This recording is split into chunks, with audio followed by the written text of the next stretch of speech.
नमस्कार, मैं डॉक्टर सुनील। आज मैं psychology practical mental work and fatigue जो कि एक एक्सपेरिमेंट है और इसको किस तरीके से कंडक्ट करना है तथा इसका theoretical aspect and practical aspect किस तरीके से लिखा जाएगा इसके बारे में बात करेंगे। तो सबसे पहले इसको किस तरीके से कंडक्ट करना है। ये एक मेंटल वर्क एंड फटीग, इसको करने के कई तरीके हैं। तो इसमें इस सब्जेक्ट को हम एक कार्य देते हैं और उसमें देखते हैं कि उसको थकान किस तरीके से होती है। तो कई तरीके हैं, लेकिन हम इसमें एक वैलेंटाइन शीट का यूज़ करेंगे जिसमें कि हम लोग मल्टीप्लिकेशन या गुणा करके देखेंगे। सब्जेक्ट 1 घंटा लगातार गुणा करेगा और उसके आधार पे हम देखेंगे कि उसको कितनी थकान होती है या मेंटल वर्क करने से किस तरीके से उसको फटीग या थकान होती है। तो इसमें जो गुणा करने का तरीका है, इसमें हम क्या करते हैं कि 4-4 नंबर का पेयर बना के और उसको हम गुणा करते हैं। लेकिन 4 नंबर का पेयर बना के डायरेक्ट गुणा करके नहीं लिखते हैं। इसमें क्या करते हैं कि 4 नंबर का हमने बना लिया, फिर उसके बाद हम उसमें पहले 2 नंबर्स को मल्टीप्लाई करते हैं, गुणा करते हैं और उसका जो गुणनफल होता है, प्रोडक्ट नंबर होता है, उसके यूनिट नंबर को या इकाई की संख्या को तीसरे नंबर से, जो तीसरी संख्या है, उससे गुणा करते हैं और उसका जो गुणनफल होता है उसके यूनिट नंबर को चौथे संख्या से गुणा करते हैं और उसका जो गुणनफल होता है उस गुणनफल की इकाई की संख्या को चौथे नंबर के सामने लिख दिया जाता है।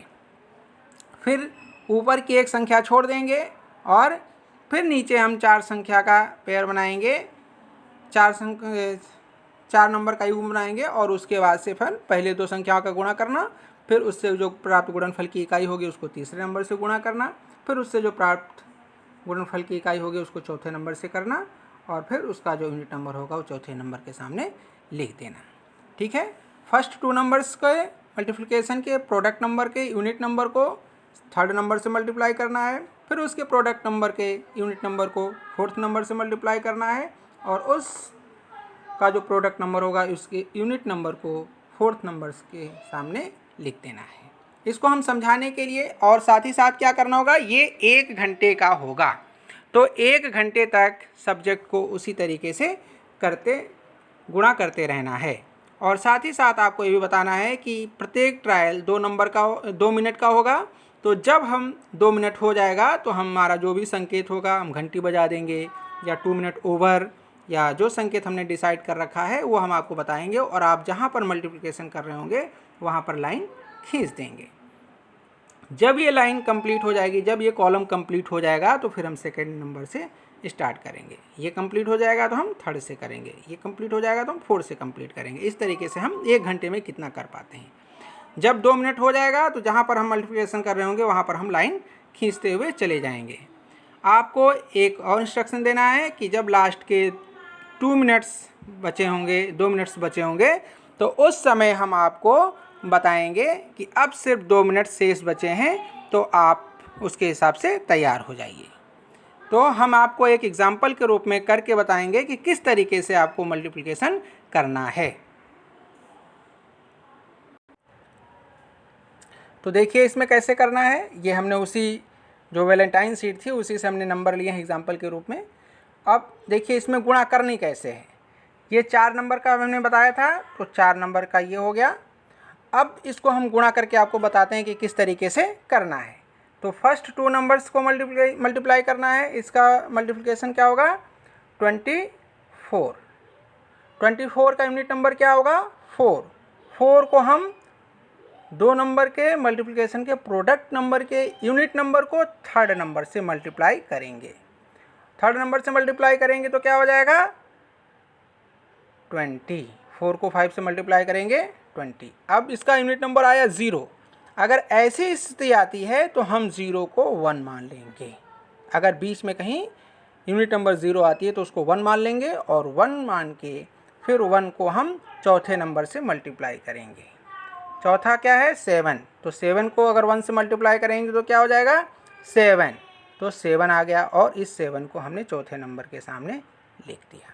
ठीक है, अब क्या करेंगे, हम ऊपर का एक नंबर छोड़ देंगे और फिर उसके बाद से हम 4 नंबर का बनाएंगे। तो इसको देखिए फिर किस तरीके से करेंगे। ऊपर का एक हो गया था, अब हम इस 4 को लेके चलेंगे। 3 को 5 से मल्टीप्लाई करेंगे 15, 5 को 15 का यूनिट नंबर क्या हुआ 5। अब हम 5 को 7 से मल्टीप्लाई करेंगे, 7 से मल्टीप्लाई करेंगे तो क्या हो जाएगा 35। 35 5 का यूनिट नंबर 35 का यूनिट नंबर क्या होगा 5। 5 को हम 4th नंबर से मल्टीप्लाई करेंगे, 9 है 4th, तो 9 से मल्टीप्लाई करेंगे तो हो जाएगा 45। 45 का यूनिट नंबर 5 यहाँ पर हम लिख देंगे। ठीक है, फिर अब ऊपर की फिर एक संख्या छोड़ देंगे और अब क्या करेंगे, हम ये हमारा 4 का बन जाएगा। अब फिर हम करेंगे तो 5 × 7 क्या हो जाएगा 35। इसका यूनिट नंबर क्या हुआ 5। 5 को हम 3rd नंबर से मल्टीप्लाई करेंगे, 3rd नंबर क्या है 9। अब आपको ये ध्यान रखना होगा कि जो हम आगे जो ऑलरेडी नंबर्स दे रखे हैं उसके आगे जो हम नंबर लिख रहे हैं, गुणा करने के बाद लिखने के बाद हम उसको छोड़ देंगे, फिर हमका उससे कोई मतलब नहीं रहेगा। हम 5 को उन नंबर से मल्टीप्लाई करेंगे जो ऑलरेडी पहले से थे, यानी कि हमें 5 से नहीं करना है, 5 को 9 से करना है यहाँ पर, और 5 को मल्टीप्लाई करेंगे तो हो जाएगा 45। इसका यूनिट नंबर क्या हुआ 5। 5 को जब हम 4 से मल्टीप्लाई करेंगे तो हो जाएगा 20 और ये इसका यूनिट नंबर होगा 0। चूँकि ये चौथा नंबर के सामने हमें नंबर लिखना है तो इसमें हम 1 नहीं मानेंगे, इसको हम 0 एज इट इज़ लिख देंगे, यहाँ पर 0 लिख देंगे। ठीक है ना, तो ये आपको ध्यान रखना है कि अगर 1 0 कहीं बीच में आ रहा है और उसको हमें अगले नंबर से मल्टीप्लाई करना है तो वहाँ हम 0 नहीं करेंगे, वहाँ पर हम उसको 1 मान लेंगे और अगली संख्या से मल्टीप्लाई कर देंगे। लेकिन अगर चौथे नंबर के सामने 0 आ रहा है तो हम एज इट इज़ 0 लिख देंगे। फिर उसके बाद से हम क्या करेंगे, अब ऊपर की संख्या को छोड़ के हम इसका लेके 4 बना लेंगे। ठीक है, तो इसको करके देखिए, 7 को, ये हमारा 4 बन गया। 7 को 9 से करेंगे 63, 3 यूनिट नंबर है, 3 को 4 से करेंगे 12, 2 को 8 से करेंगे 16, ये 16 हमने यहाँ पर लिख दिया। तो इस तरीके से हमको करते जाना है। फिर हमने बताया था कि जब 2 मिनट्स हो जाएगा तो आप एक संकेत देंगे, सब्जेक्ट जहाँ पर मल्टीप्लाई कर रहा होगा वहाँ पर रुक जाएगा। मान लीजिए कि आपने कहा 2 मिनट और सब्जेक्ट यहाँ तक मल्टीप्लिकेशन कर चुका था, तो यहाँ वो लाइन खींच देगा और आगे उस तरीके से गुणा करता चला जाएगा। अब ये लाइन कंप्लीट हो गई, ये कॉलम कंप्लीट हो गया। आपको नेक्स्ट कॉलम में जाना है तो इधर के 3 नंबर और इधर का 1 नंबर नहीं लेना है, इधर फिर हम उसी तरीके से स्टार्ट करेंगे जिस तरीके से हमने पहला कॉलम स्टार्ट किया था। तो 6 को 3 से मल्टीप्लाई करेंगे 18, 8 को 4 से करेंगे 32, 2 को 7 से करेंगे 14 और 14 का यूनिट नंबर हम यहाँ पर लिख देंगे। ठीक है, तो इसी तरीके से फिर ऊपर का 1 नंबर छोड़ के दूसरे को हम लेके 4 का बनाएंगे और उसके हिसाब से कर लेंगे। और फिर मान लीजिए 2 मिनट्स का टाइम हो गया, आपने बोला सब्जेक्ट जहाँ पर मल्टीप्लाई कर रहा होगा वहाँ पर लिख देगा। फिर वो करता हुआ जा रहा है, आपने 2 मिनट्स हो गया, आपने संकेत दिया, उसने लाइन खींच दी, और इस तरीके से वो 1 घंटे का अर्थात 30 ट्रायल्स 30 प्रयास तक उसे करते जाना है। एग्ज़ाम में अक्सर होता है कि टाइम कम होता है तो उसमें एग्ज़ामिनर से पूछकर हो सकता है कि एग्ज़ामिनर आपको अलाउ कर दे कि सिर्फ आधे घंटे में करिए, तो आपको आधे घंटे में ये 15 ट्रायल्स करने होंगे और उसके आधार पर जो रिज़ल्ट आएगा आपको वो बताना होगा।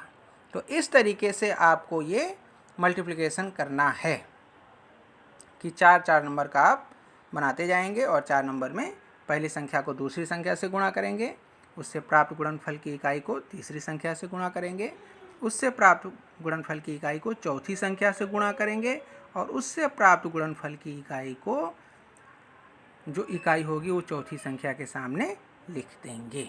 इस चीज़ को समझ लीजिए। और जो ये आप नंबर लिखेंगे इधर, इन नंबर से आप मल्टीप्लिकेशन नहीं करेंगे, मल्टीप्लिकेशन आपके इधर जो नंबर लिखे हुए हैं उन्हीं से आपको मल्टीप्लिकेशन करनी है।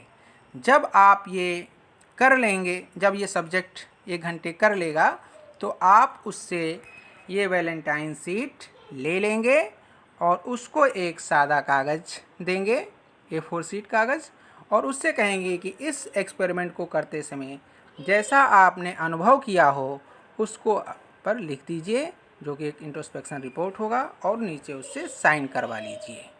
फिर आपका ये कंप्लीट हो जाएगा। और इसको करने के लिए आप स्टॉप वॉच का यूज़ करेंगे, और जैसे ही 2 मिनट हो जाएगा आप उसको 2 मिनट का संकेत बताते जाएंगे, और लास्ट में जब 2 ट्रायल्स बचे होंगे यानी कि 4 मिनट बचा होगा तब आप उसे पुनः बता देंगे कि आपके सिर्फ 2 ट्रायल्स बचे हुए हैं, आप जो भी इसमें करना चाहते हो कर सकते हो। अब आता है इसका थ्योरेटिकल एस्पेक्ट, कि थ्योरेटिकल एस्पेक्ट किस तरीके से लिखा जाएगा। तो जैसे कि अभी तक आप करते आए हैं कि कोई भी टेस्ट हो या कोई भी एक्सपेरिमेंट हो उसको हम थ्योरेटिकल एस्पेक्ट और प्रैक्टिकल एस्पेक्ट के रूप में लिखते हैं। तो सबसे पहले थ्योरेटिकल एस्पेक्ट, ये मेंटल वर्क एंड फटीग है, तो पहले वर्क के बारे में बताया गया है, फिर काइंड्स ऑफ वर्क इसके बारे में बताया गया है, ये देखिए वर्क, फिर काइंड्स ऑफ वर्क वो बताया गया है। फिर उसके बाद से मेंटल वर्क के बारे में बताया गया है कि मेंटल वर्क क्या है। फिर उसके बाद से फटीग, थकान, उसके बारे में बताया गया है। फिर उसके बाद से देखिए टाइप्स ऑफ फटीग, किस तरीके के कौन कौन से फटीग या थकान होती है उनके बारे में बताया गया है। फिर साइकोलॉजिकल फटीग ये क्या है उसके बारे में पूरा बताया गया है। फिर factors responsible for producing fatigue इसके बारे में बताया गया है कि ये कौन कौन से चीज़ें हैं। फिर इसमें इंटरनल फैक्टर के बारे में बताया गया है। फिर इसका एक्सटर्नल फैक्टर्स बताया गया है, वो सारी चीज़ें बताई गई हैं। फिर देखिए ये एक्सटर्नल फैक्टर्स है। फिर उसके बाद से मेंटल फटीग के बारे में बताया गया है। फिर वर्क कर्व के बारे में बताया गया है। फिर मीन्स या वेव्स ऑफ रिमूविंग फटीग, किस तरीके से थकान को दूर किया जाएगा उसके बारे में बताया गया है। ये पूरी चीज़ें देख लीजिए आप कि किस तरीके से सोकर आराम करके काम को चेंज करके थकान कैसे दूर किया जाता है उसके बारे में पूरा बताया गया है। फिर reducing fatigue in school and classroom, उसमें किस तरीके से इसका यूज़ किया जाएगा, किस तरीके से दूर किया जाएगा वो उससे बताया गया है। सारी चीज़ें इसमें बताई गई हैं मोटिवेशन के द्वारा भी, को करिकुलर एक्टिविटीज़ करा के। फिर specific measures to be adopted in the school, कौन कौन से स्पेसिफिक मेजर्स हैं वो बताया गया है।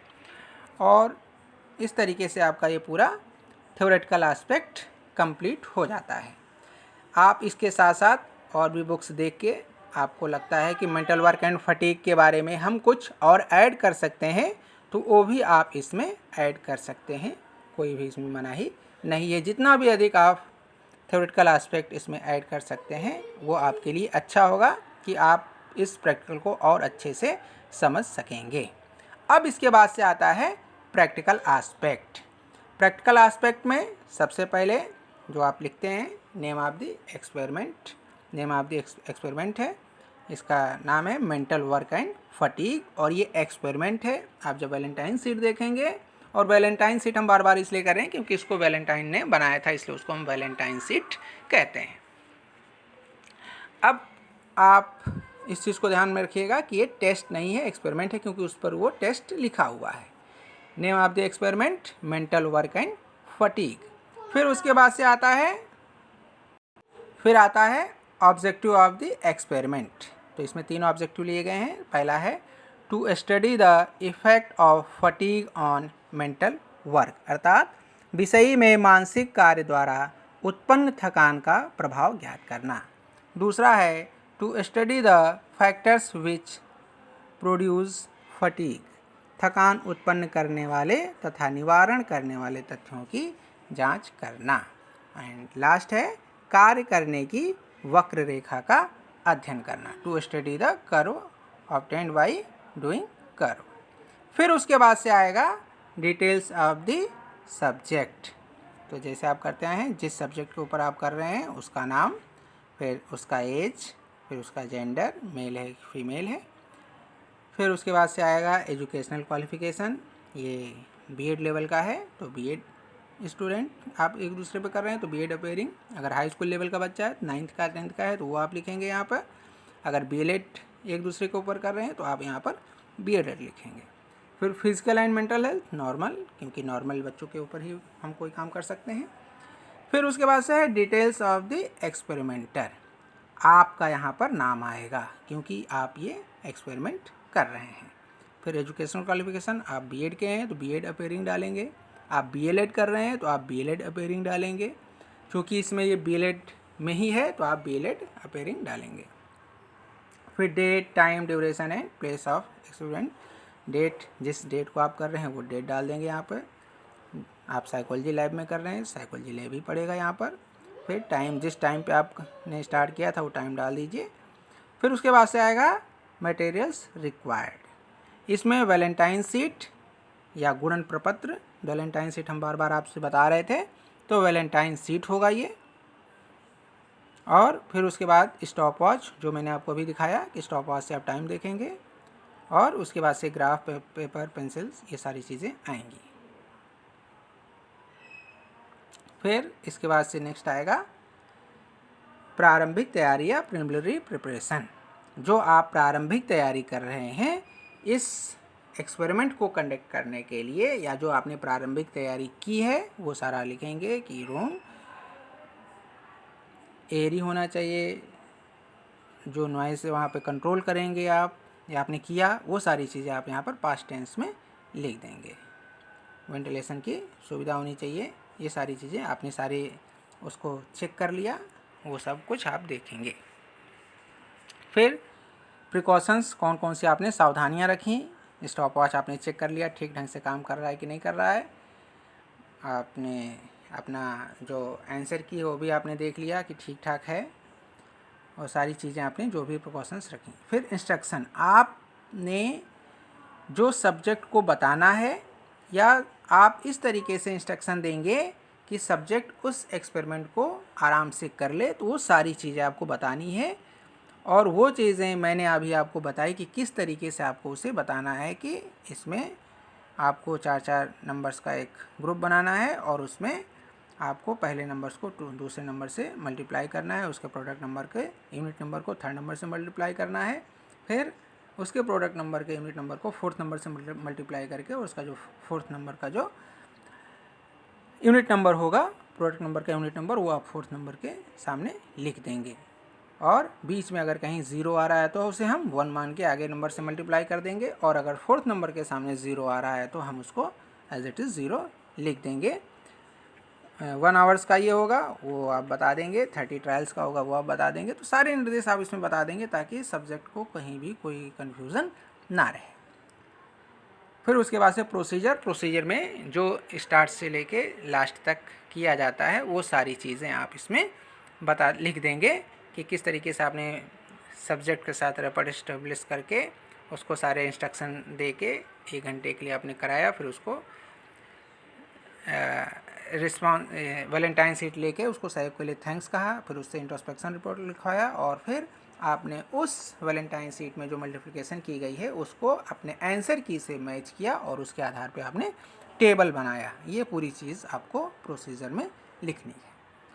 फिर इंट्रोस्पेक्शन रिपोर्ट जो आपने स्टूडेंट सब्जेक्ट से लिखवाया है वो आप यहाँ पर लिखवा कर और यहाँ पे साइन करवा के आप नीचे लगा देंगे। फिर उसके बाद से जो आपने सीट जिस पे आपने काम कराया है वो आप यहाँ पर लगा देंगे, जो प्रूफ के तौर पे रहेगा कि आपने इस तरीके से कराया है। अगर आप वहाँ पे नहीं समझें तो आप इसको एक बार देख के फिर से समझ सकते हैं कि पहले नंबर्स को दूसरे नंबर से मल्टीप्लाई किया गया है, फिर उसके प्रोडक्ट नंबर के यूनिट नंबर को थर्ड नंबर से मल्टीप्लाई किया गया है, फिर उसके प्रोडक्ट नंबर के यूनिट नंबर को फोर्थ नंबर से मल्टीप्लाई किया गया है, और जो उसका यूनिट नंबर आया है उसको फोर्थ नंबर के सामने लिख दिया गया है। और इस तरीके से यहाँ पर देखिए 2-2 मिनट का जब ट्रायल होता गया है तो सब्जेक्ट ने लाइन खींचा है। इसी तरीके से आपको ये काम करना है, ठीक है, और ये 1 घंटे तक चलता जाएगा। फिर उसके बाद से आपने उसी के आधार पे टेबल बना ली। टेबल में अटेम्प्ट नंबर, इसको आप ट्रायल्स भी कह सकते हैं। फिर नंबर ऑफ अटेम्प्ट्स डन, कितने किया है इसमें, या टोटल वर्क डन इससे भी लिख सकते हैं, टोटल वर्क डन। फिर करेक्ट रिस्पांस, कितने करेक्ट हुए हैं और इसमें कितने ज़ीरो आए हैं। आप एक चीज़ देखिएगा इसमें कि पहले में टोटल वर्क है 11 और उसका करेक्ट रिस्पांस 8 आया है और 3 नहीं है, क्योंकि आप जब पहले इस कुछ ट्रायल्स ऐसे होंगे जिसमें कि 3 का आप छोड़ते हैं, उसमें नंबर्स नहीं होते हैं, तो आप नहीं बता सकते हैं कि उसमें करेक्ट है या रॉन्ग है। तो इस तरीके के कई आएंगे जिसमें कि आपको कंफ्यूज होने की ज़रूरत नहीं है।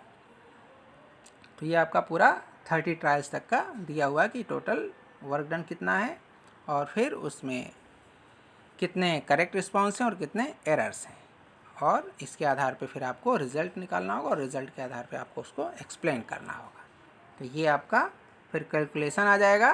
कैलकुलेशन में आपको कोफिशिएंट ऑफ फटीग निकालना होगा और उसका फार्मूला है 100 into total number of first 3 attempts and total work of last 3 attempts upon total of first 3 attempts, यानी कि 100 इंटू जो पहले 3 ट्रायल्स थे उनका टोटल वर्क माइनस फिर जो लास्ट के 3 अटैम्प्ट्स हैं या लास्ट के जो टोटल वर्क हैं उनको ऐड करके कर देंगे और फिर अपन में डिवाइड करके इस तरीके से कैलकुलेशन निकाल देंगे। जो भी होगा वो यहाँ पर आ जाएगा। फिर इसके बाद से आएगा रिज़ल्ट आप निकाल देंगे कि जो आपने कोफिशिएंट निकाला है, और उसके बाद से आप बताएंगे कि उसको थकान हुई है या थकान नहीं हुई है, और थकान अगर हुई है तो किस तरीके से हुई है। और आप ये ऑब्जर्वेशन टेबल के आधार पर बता सकते हैं कि अगर एरर्स हो रही हैं तो नेचुरल सी बात है कि उसे मेंटल फटीग हो रही है, इसकी वजह से उसको बीच बीच में एरर्स आ रही हैं। फिर इसके बाद से आएगा इंटरप्रिटेशन ऑफ रिज़ल्ट। आप ट्रायल्स के अकॉर्डिंग, आप ऑब्जर्वेशन टेबल के अकॉर्डिंग आप उसका रिज़ल्ट इंटरप्रेट कर सकते हैं, और इस तरीके से ये रिज़ल्ट को इंटरप्रेट किया गया है। आप देखेंगे कि हो सकता है कि कभी कभी ट्रायल्स के बढ़ते बढ़ते टोटल वर्क डन बढ़ता जा रहा है और बीच में कभी ग्राफ नीचे आएगा, तो ग्राफ के अकॉर्डिंग भी इसको एक्सप्लेन करना है आपको और उसके ऑब्जर्वेशन टेबल के द्वारा भी करना है, और फिर उसके इंट्रोस्पेक्शन रिपोर्ट्स द्वारा मैच करना है कि कब उसको मेंटल वर्क कब उसे फिज़िकल फटीग हो रही थी और कब उसे मेंटल फटीग हो रही थी। मेंटल फटीग होने का मतलब है कि उससे एरर्स होंगी। अगर वर्क कम हो रहा है तो हो सकता है कि वो फिज़िकल फटीग हुई, यानी कि शरीर उसका थक गया, हाथ थक गया, वो काम करना बंद कर दिया, लेकिन काम करता जा रहा है, उसके बावजूद उससे गलतियाँ हो रही हैं, तो हम वहाँ पर कहेंगे कि उसको मेंटल फटीग हो रही है। और लास्ट के जब 2 ट्रायल्स कहा जाता है शेष है, तो उसका लगता है कि अब हम काम से छूटने वाले हैं, तो उसका वर्क बढ़ जाता है। जो ट्रायल्स जहाँ पर है वहाँ से उसका कुछ बढ़ जाएगा। तो ये सारी चीज़ें आपको इसमें लिखनी है। ये ग्राफ है, ये टोटल वर्क डन के आधार पे है, फिर दूसरा करेक्ट रिस्पांस के आधार पे है, और तीसरा एरर्स के आधार पे है। तो इसमें देखिए जो पहला है ये अटैम्प्ट्स, या इसे हम ट्रायल्स कहेंगे, 30 ट्रायल्स हैं। इसमें देखिए ये 30 ट्रायल्स हैं और ये अटैम्प्ट्स इसको कहा गया है, और ये टोटल वर्क डन है। फर्स्ट ट्रायल में कितने वर्क किए, सेकेंड ट्रायल में कितने वर्क किए, और फिर इसको मिला दिया गया। उसी तरीके से करेक्ट रिस्पांस में ये ट्रायल्स फर्स्ट से लेके 30 ट्रायल्स तक, और इसमें करेक्ट रिस्पांस कितने करेक्ट रिस्पांस हुए हैं उसके आधार पर ये ग्राफ बनाया गया है। और तीसरा है रॉन्ग रिस्पांस या एरर्स के आधार पे कि फर्स्ट ट्रायल से लेके 30 ट्रायल्स तक इसमें कहाँ पर कितने रॉन्ग हुए हैं, और ये ट्रायल एरर्स का है। तो इसके आधार पे ग्राफ बनाया गया है, स्केल भी यहाँ दिया गया है।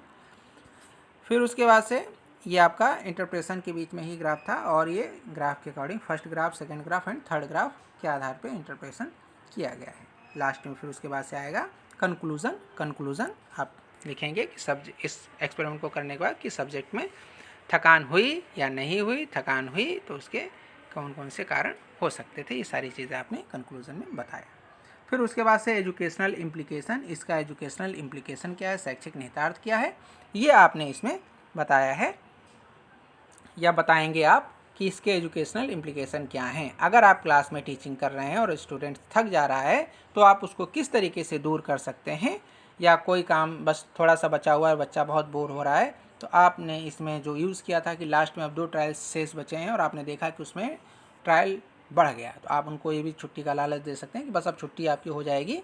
तो हो सकता है कि वो आप उस थकान को भूल जाए और आपको कंसंट्रेट करके सुने। इसी तरीके से जितने भी शैक्षिक निहितार्थ आप समझ सकते हैं इसके। और जब हम कहते हैं किसी को कि किस तरीके से हमसे काम कराना है, अगर वो थकान लग रहा है कि बहुत से कुछ वर्क का नेचर इस तरीके से होता है कि हम देख के थकान होने, तो उसको हम किस तरीके से इंटरेस्टिंग बना के उसके थकान को हम दूर कर सकते हैं, ये सारे इसके शैक्षिक निहितार्थ हैं जो आपके यहाँ पर लिखेंगे। और फिर लास्ट में आएगा आपका रेफरेंसेस, जिस बुक की आपने हेल्प लेके आपने इस पूरे एक्सपेरिमेंट को कंप्लीट किया है वो आप इसमें लिख देंगे। तो ये मेरा एक छोटा सा प्रयास था जिससे कि आप इस प्रैक्टिकल को समझ सकें और अच्छे से मेंटल वर्क एंड फटीग को कर सकें। उम्मीद है कि आपको ये प्रैक्टिकल समझ में आ गया होगा। आज के लिए इतना ही, धन्यवाद।